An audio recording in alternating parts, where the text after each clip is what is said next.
Good evening, everybody. My name's Paul Watson, head of Magellan House, and I'm going to be taking you through this evening's presentation. But before I do, I just want to let you know that Mr. Nocton is running the slides for me in the background, and I'm going to hand you over to Miss Thrower, who is the Deputy Head of House, and she's just going to tell you what she's going to be doing as I run through the slides.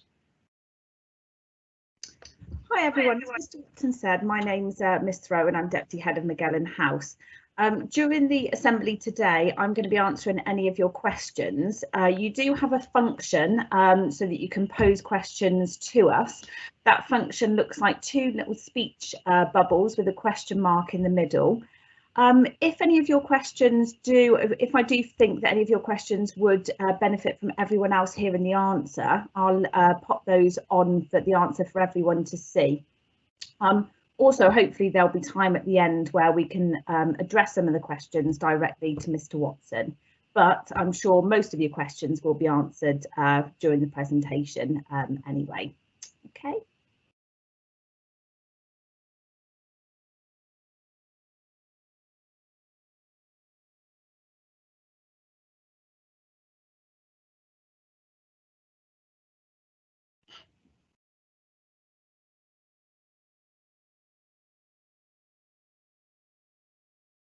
Okay, just as the slide there says, obviously we've just introduced ourselves, myself, Mr. Watson and Miss Thrower, and also we have 15 tutors who make up the house team. You'll be finding out a little bit more about your tutor in a little while. Thank you. Okay, Magellan House students, you will be wearing a gold tie. For those of you that have been looking at the school site map, the house office is actually located in the tech corridor between the art block and the humanities block. It's about halfway along that corridor. So you should be able to find us when you do get into school quite easily. Thank you. Okay, a little bit about Ferdinand Magellan, who the house is named after. He was a sailor, navigator, and his expedition of 1599 to 1522 was the first expedition to sail from the Atlantic Ocean to the Pacific Ocean, and also the first to cross the Pacific Ocean. He was also the first to, this expedition was the first to complete a complete circumnavigation of the Earth. So just a little bit of background there about the house name. Thank you. I'm sure you're familiar with this. On the school website, there's the Year 7 transition tab, and you click into it and it gives you weekly activities to do. And it gets updated every Wednesday. So it should have been updated again today with the next task. It's important that we do keep in touch with that and try and complete those activities. Thank you. So the first 2 weeks of activities, hopefully you've managed to complete those. And then when you have your tutor meeting later next week sometime, you'll be able to hand those or email those to your tutor. And then also in September, the remaining sort of 3 weeks, so that's this week, week 4 and week 5, there are subject specific sort of tasks that you can do, and we'd like you to bring those with you in September. So you've got obviously the whole of the summer to get them completed as well. That would be great. Thank you.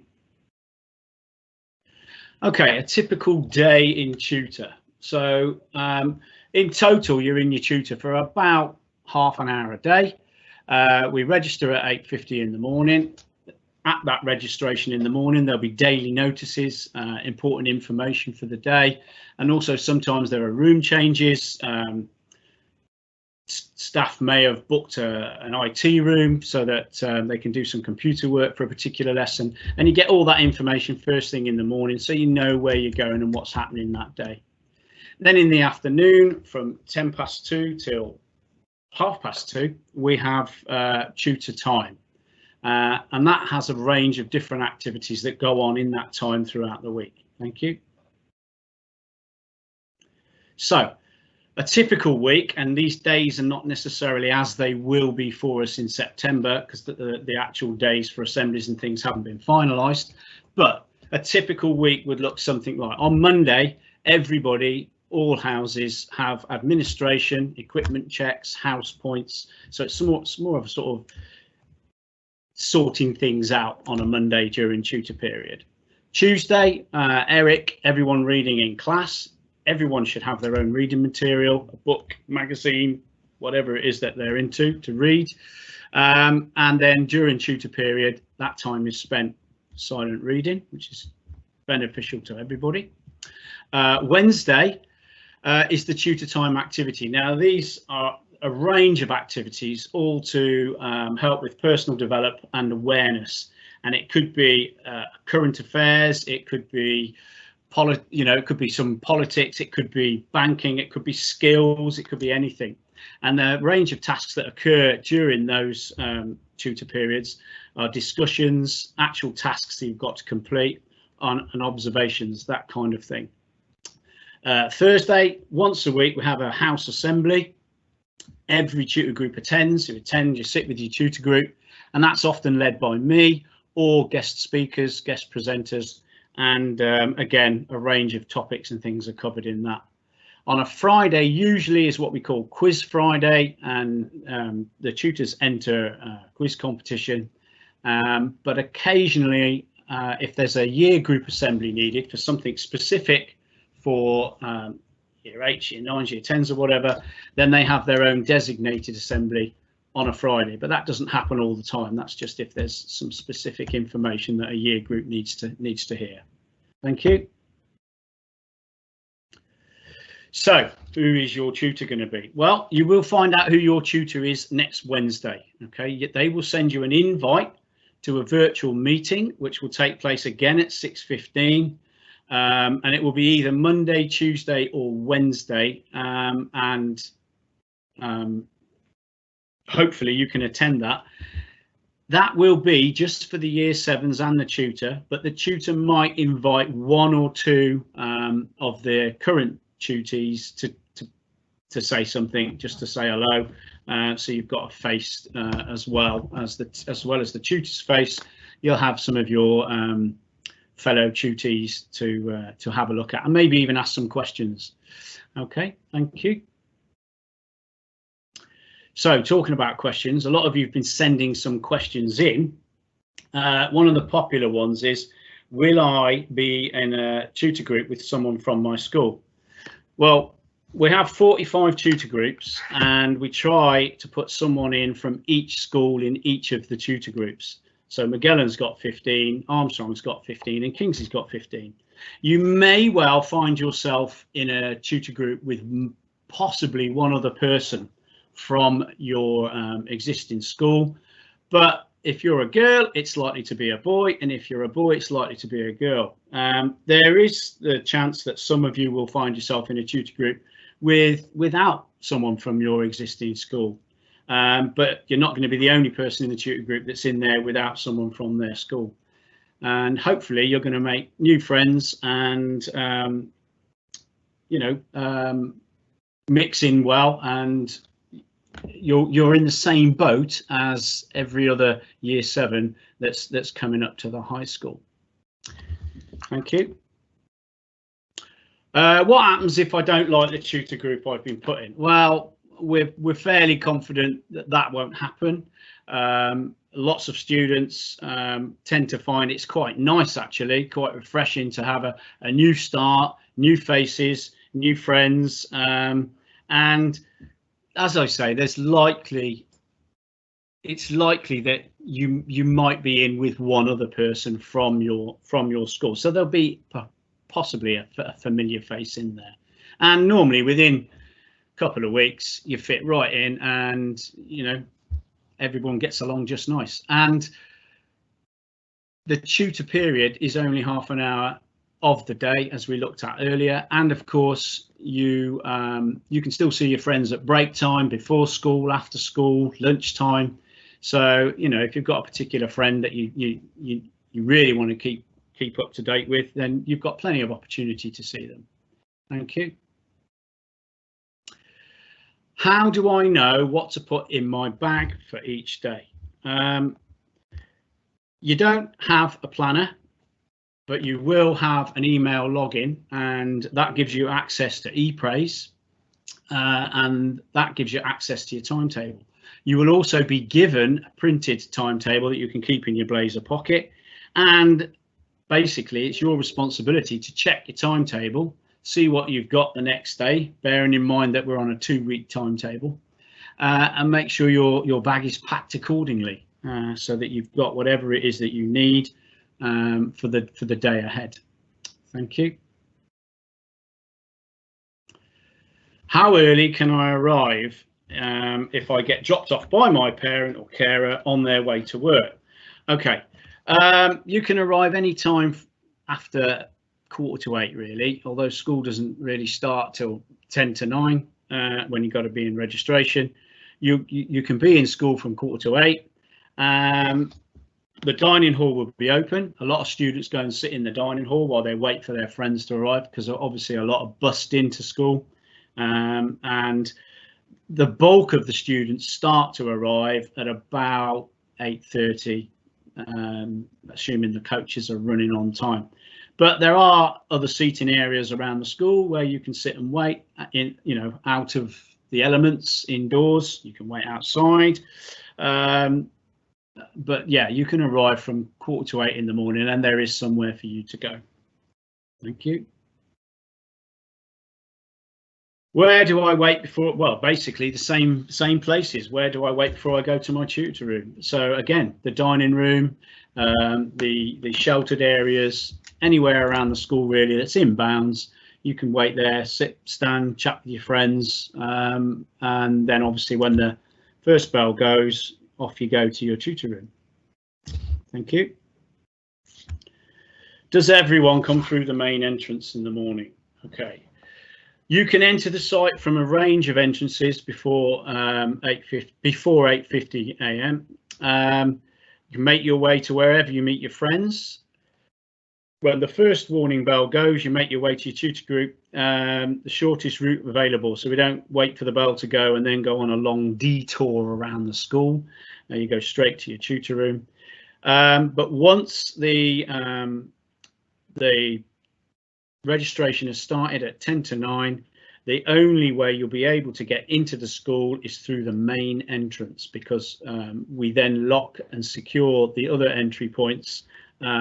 It's just as a matter of safeguarding and security to keep you all safe, so that we can then know who's coming in late, who isn't, and you have to sign in when you come in. So you can come in through any of the entrances before that, but once that 10 to 9 comes, the only way in is through the main entrance. Thank you. Will there be clubs available in September? Yeah, there absolutely will be clubs available in September. And if we look at the next slide, thank you. you can see it's quite an extensive list. That's just an example of the spring term this year. Obviously, we never made it to the summer term. There are sports clubs, obviously, lots of sports clubs. There's performing arts, there's opportunities, and lots more besides. Things like chess and other board games, debating, departmental clubs such as science, languages. There's numerous. The choice is really quite extensive, and it would be nice to see everybody at least go and try something, go and get involved in a club, you know, make some use of that time, you know, even if it's just one day a week, just join a club, go along. You'll meet like-minded people, you'll meet people that perhaps you hadn't spoke to before, and you've got the same kind of interests. Chance of making some new friends. But there is an awful lot of clubs at lunch times, but also there's some after school clubs. And these normally get posted about a week after you start in September. Quite often we have a year 8, what we call Freshers Fair, which all the year 8s are invited to go along to on a lunchtime within that first week or two when you're back at school. And all the different clubs are there, and they tell you what sort of thing they do, and it's quite good for you to go along to that and see some of the choice and the options that are available. But it would be really nice to see every year 8 involved in at least one club, one activity. Thank you. Do we have a locker? Do we carry our things around all day?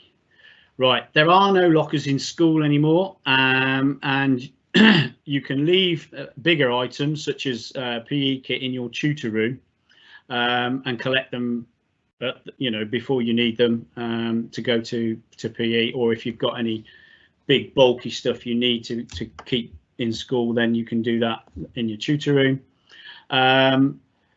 Things like ingredients for food and nutrition can be taken to the classroom when you arrive at school. So you would take that to your food tech room so that it's there for when the lesson starts later on that day. Thank you.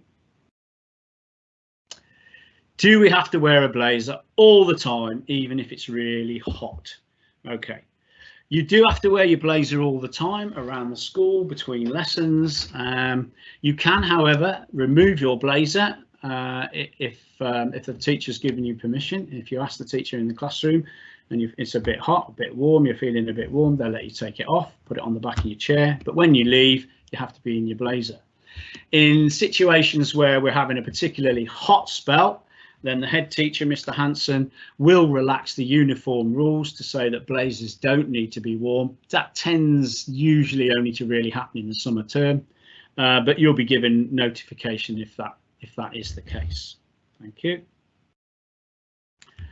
How will I know if I'm late for a lesson? Okay, the teachers will open the door at the end of a lesson. The current class that's in there will leave, just as you would be leaving from wherever you're coming from. And they leave the door open for 3, 4, 5 minutes, plenty of time to get right across the school site. And then the teacher, when they've deemed there's been plenty of time to get to the lesson, they will then close the door. If you arrive after the door is closed, don't panic, just knock on the door. Just say, sorry, I'm late. You know, don't just barge in, walk in, sit down, just knock on the door, say, sorry, I'm late, sir, sorry, I'm late, miss, and then take your usual seat. Now, obviously, in that first couple of weeks, you are all going to be just trying to find your way around the school, find the classrooms. Everybody understands that, and no one's going to really bat an eyelid if you're late and you get a bit lost. Don't panic, just ask somebody and they will direct you or even take you to your lesson if you're really not sure how to find it. Okay, thank you. One of your non-negotiables mentioned demonstrate scholarship. What does this mean? Okay, good question.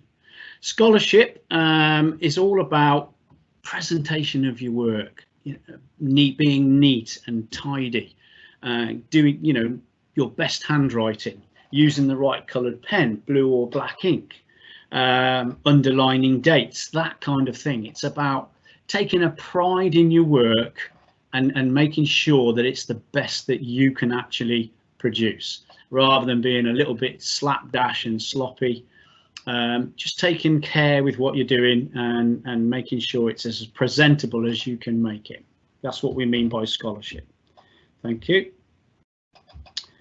Can I wear makeup and jewellery in school? The answer to that is you can, but there are rules around it. Okay, you can wear a watch, small plain ear stud, only one per ear. We don't like lots and lots of studs and rings all around your ears. You can't do that. No nose studs, no other piercings, just ears. And if you do wear makeup, it needs to be discreet, so not plastered on. So the word discreet, it's in the uniform information. It means that yes, you can wear it, but it shouldn't be overly obvious. Okay. Thank you. Can I eat and drink in the classroom? Okay. You can only ever eat in a classroom if it's been agreed that there is a medical reason for you to do so. Otherwise, you are not allowed to eat and drink in the classroom. And there are certain rooms that you are never allowed to eat in. So science labs, IT rooms, technology rooms. So in those, you would, if you had a medical reason, you would have to leave the room. But again, you would have a pass to allow you to do that. If you needed to go out just to eat something or drink something and you've got a medical reason, you would have a pass, and that would enable you to just leave the room if it's a science lab or an IT place, to go and do what you need to do in terms of eating or drinking. Thank you. What happens if my drink runs out? Good question. There are water fountains dotted around the school, and you can top those up, before school, break time, lunch time. So you can make sure that, if you've drunk all your drink by the time you get in, or you're sort of 3/4 of the way down it and it's getting to break and you want to freshen it up, by all means, at break time or lunchtime, go to the water fountain and obviously fill your drinks container up again so that you've got plenty to drink throughout the day.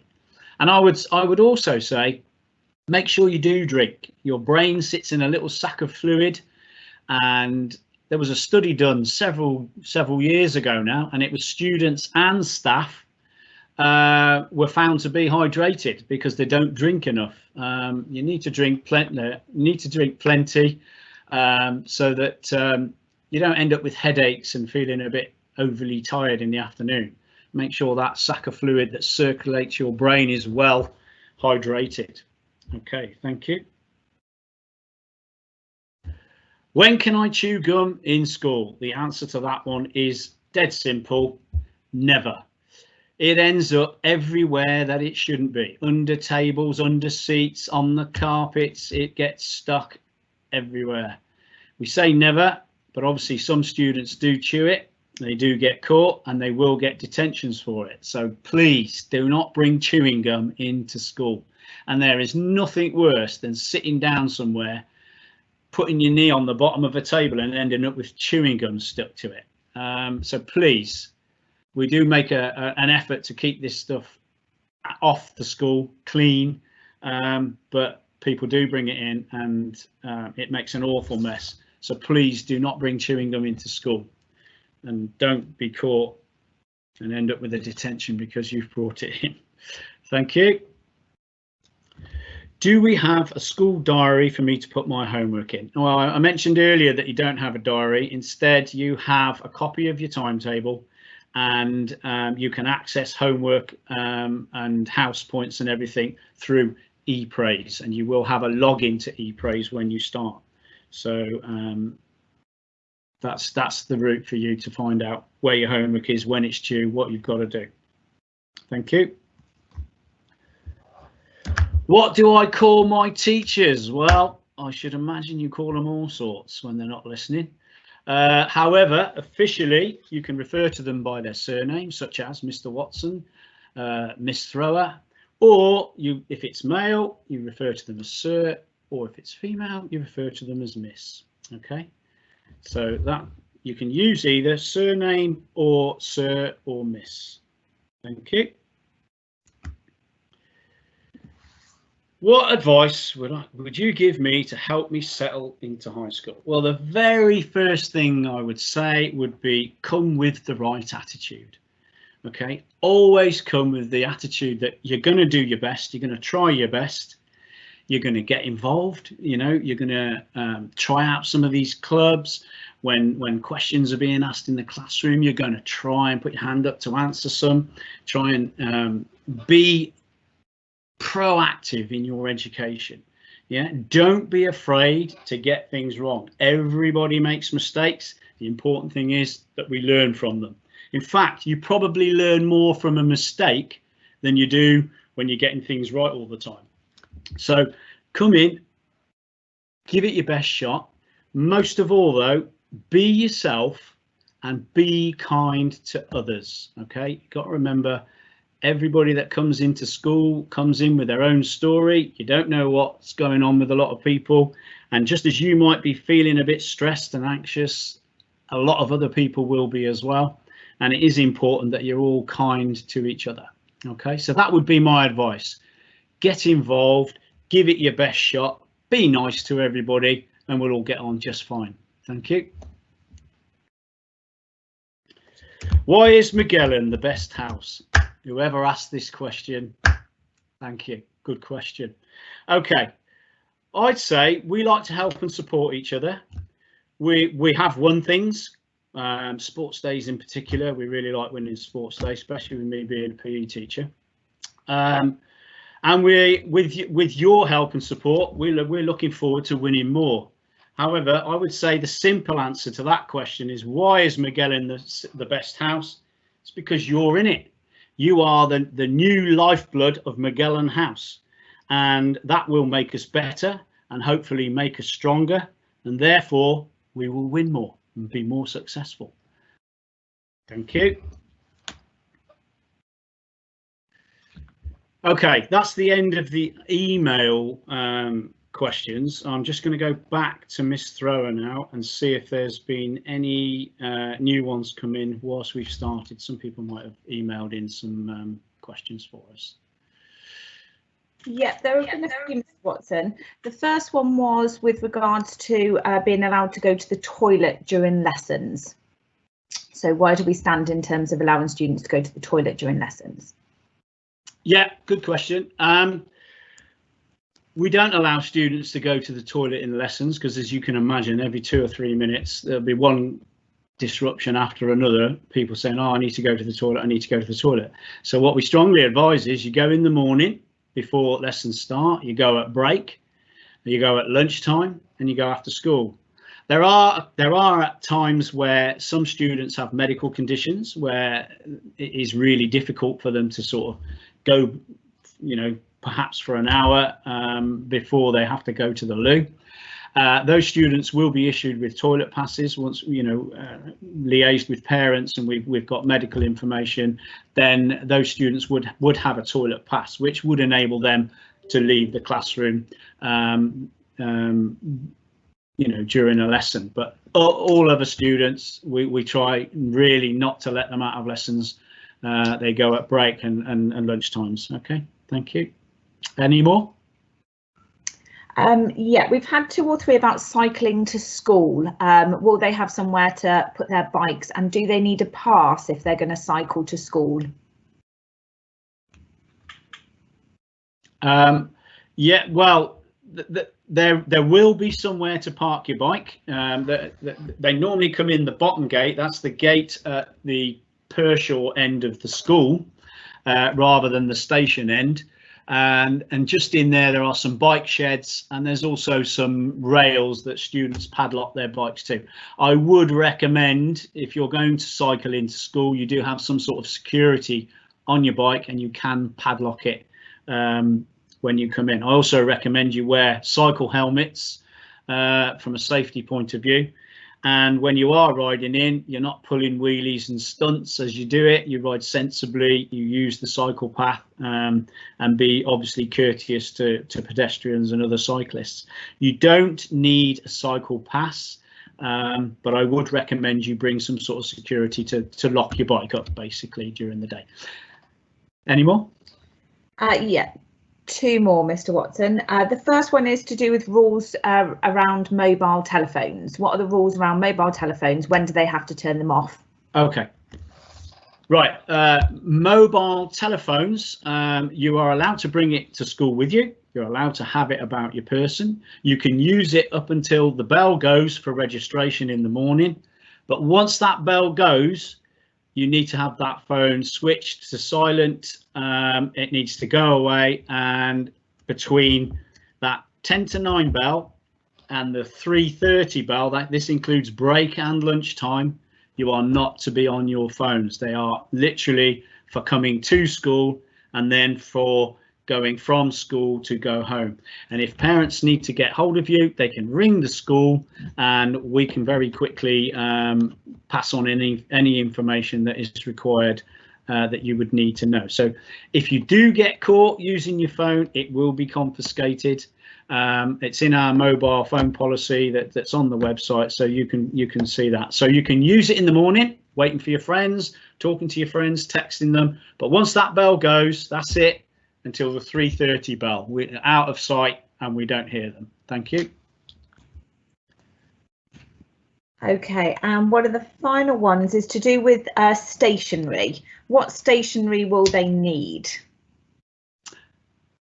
Okay. There is an equipment list that again is, I think it's on the school website, that everyone should have in their pencil case. That does get checked on a Monday, and if you haven't got the equipment, then you will be given a little bit of grace to sort it out. You can get equipment in school, you can purchase pencils, pens and things in school, but you need to make sure you've got the full list of equipment that you need, because there's nothing worse than turning up to a lesson and you don't have what you need in order to carry out the work or the task that you've been given in a lesson, and it can waste so much time and be quite disruptive when you're scratching around asking people for this, that and the other because you haven't got your own equipment sorted. House offices do have some spare equipment, so if you turned up one day and you'd been doing your homework last night and you left your pencil case on the side and you get into school and you realise, don't panic, come down to the house office. We will loan you some gear for the day so you don't get into any bother and you can actually get on with your work when you get to class, and then you can just return it at the end of the day or the next morning when you've got your equipment back. Okay, thank you. I think that was it, wasn't it, or was there? I think there was just one more. Oh, okay. Sorry, Mr. Watson. A few pupils are just worried a bit about buses at the end of the day. Will it be clear where their buses are? So it might be worth just talking through the board and obviously members of staff outside, etc. Yeah, good idea. Okay, good question. At the end of the day, 3:30, anyone that catches buses should go straight to the bus bay. Now, the buses tend to go in 2 waves. The first wave leaves at about 20 to 4. So you've got 10 minutes maximum before the first wave of buses go. Now, in the bus bay, there will be 4 members of staff each day, and the buses that are in are displayed on a whiteboard in the bus bay. So as soon as you get to the bus bay, check the whiteboard, see if your bus is in. If it's in, don't hang about, don't wait, don't think, oh, it's not going for another 5 minutes and end up chatting to your mates, because once the buses start moving, we don't let anybody into the bus bay because it's just too risky for somebody potentially getting knocked over. So if your bus is in, get on it straight away. Go to the bus and get on it. It'll be shown on the whiteboard whereabouts in the bus bay it is, but if you're not sure, just ask one of the members of staff where the bus is and they'll point you in the right direction. Once the first wave of buses is gone, then the later buses start coming in and the second wave will go out by about 10 to 4. So you need to pay attention really when you get to the bus bay, but you don't need to panic. And if you're not sure, just ask a member of staff, okay? Because obviously it might take you 2 or 3 weeks to sort of get to grips and know when your bus is likely to be in and you know how the bus bay is set up. But please don't panic, just ask. No one's going to bite your head off, and if you're not sure, we'll make sure we get you on the right bus. Okay, thank you. I think that's it on the questions. Can I just ask you to remind your parents or your carers that they should have sent in document A from the new intake pack with any relevant paperwork filled in. The deadline for that was today. However, if you haven't managed to get it done yet, we'd be really grateful if that could be done for Friday, because obviously we're trying to make sure everything is in place as soon as possible. So the more information we've got, the better. So if you can get that back to us by the end of this week, we'd be very appreciative of that. Okay, that's about it from me. You can always email us if you come up with some questions after the event. It might be that you didn't quite think of it whilst you were watching the presentation, and there might be something from the new intake evening that we had last week that you've suddenly thought about, that I forgot to ask about that. Then you can just email in and we'll do our best to answer those questions for you. I'd just like to finish by saying thank you to Miss Thrower, thank you to Mr. Nocton, who's been running the slides in the background for me. And I'm really looking forward to, as is Miss Thrower and everybody, your tutors, your teachers, looking forward to meeting you in September. I hope you all have a good summer. And don't forget to get those tasks done, get them completed. Have a look on the transition website and get them done. Bring the week 3, 4 and 5 with you in September, but week 1 and 2, if you could try and have those done and dusted by the time you have your tutor meeting, that would be great. So have a great summer, take care of yourselves and stay safe. Thank you.